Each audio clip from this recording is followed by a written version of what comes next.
అది drainage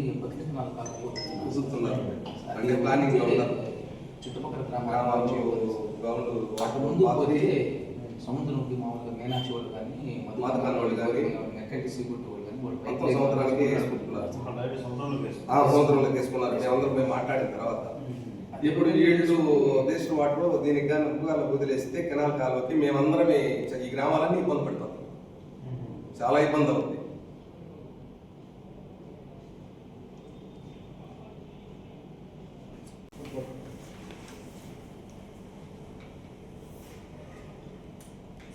thank you. మాది పల్లెవన దిబ్బ చిల్లకూరు మండలం తెనపట్ట రెవెన్యూ గ్రామం.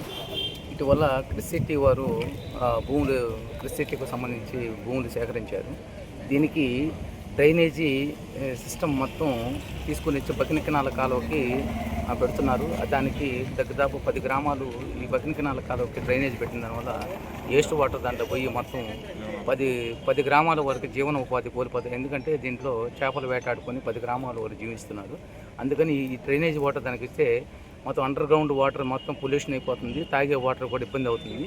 దీనివల్ల ఈ వాటర్ని తీసుకొని పోయి సముద్రం దగ్గర ఉంది. సముద్రంలో పోయి పైప్ లైన్ ద్వారా సముద్రంలో పెట్టుకుంటే వాళ్ళ డ్రైనేజీ బాగుంటుంది.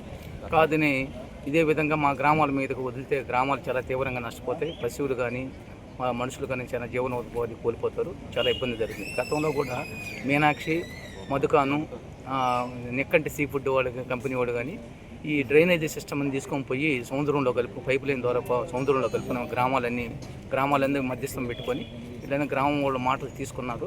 పెద్దవాళ్ళ మాటలు తీసుకొని వాళ్ళు ఆ పైప్ లైన్ ద్వారా సముద్రంలో కలుపుకున్నారు. అందుకని వీళ్ళు కూడా క్రిసిటీ వారు కూడా గ్రామం రెవెన్యూ గ్రామంతోనూ అట్లే కొంతమంది పెద్దలతో సంబంధించి సముద్రంలోకి పైప్ లైన్ ద్వారా నీళ్లు డ్రైనేజీ వదలవలసిందిగా మేమందరం గ్రామస్తులన్నీ డిమాండ్ చేస్తున్నాం, కోరుకుంటున్నాం కూడా. మాది టౌన్పట్నం రెవెన్యూ తీగపాలెం గ్రామం. ఈ క్రిసిటీ వాళ్ళు డ్రైనేజ్ వ్యవస్థ అంతా తీగపాలెం దగ్గర మేకల రేవు దగ్గర కలపడం జరుగుతుంది. ఇది ఆర్టీఓ గారికి సంవత్సరంలో ఈరోజు అర్జీ ఇచ్చాము. ఇది ఆయన వచ్చి చూస్తానన్నారు. ఈ డ్రైనేజ్ వ్యవస్థ తీగపాలెం దగ్గర మేకల రేవు దగ్గర కలిపినందువల్ల సుమారు చుట్టూ ఉన్న గ్రామాలు సుమారు పల్లెవాని దెబ్బ, తీగపాలెం దగ్గర నుంచి గుమ్మల దెబ్బ వరకు సుమారు 10-15 గ్రామాల దగ్గర నష్టపోతారు. దాని మీద చాలామంది జీవనాధారంగా ఉపయోగపడుతుంది మేకల రేవు బకింగ్ కెనాలు. దానివల్ల దాన్ని పరిగణలోకి తీసుకోవాలని కోరుతున్నాము. వచ్చే వేస్ట్ వాటర్ని సముద్రం కలపాలని కోరుతున్నాము. ఈ క్రిసిటీ మెయిన్ తీగపాలెం గ్రామానికి అనుసంధానంగా ఉంది. తీగపాలెం గ్రామం చుట్టూ ఉన్న రాబోయే రోజుల్లో పరిశ్రమ నుండి తీగపాలెం చుట్టూ గ్రామాలు వస్తాయి. ముందు నష్టపోయి తీగపాలెం గ్రామం, పల్లెవాని దెబ్బ గ్రామాలు పూర్తిగా నష్టపోతాయి. క్రిసిటీ కాంట్రాక్టర్ మాత్రం బీవీఎస్ కంపెనీ వారు చూస్తున్నారు.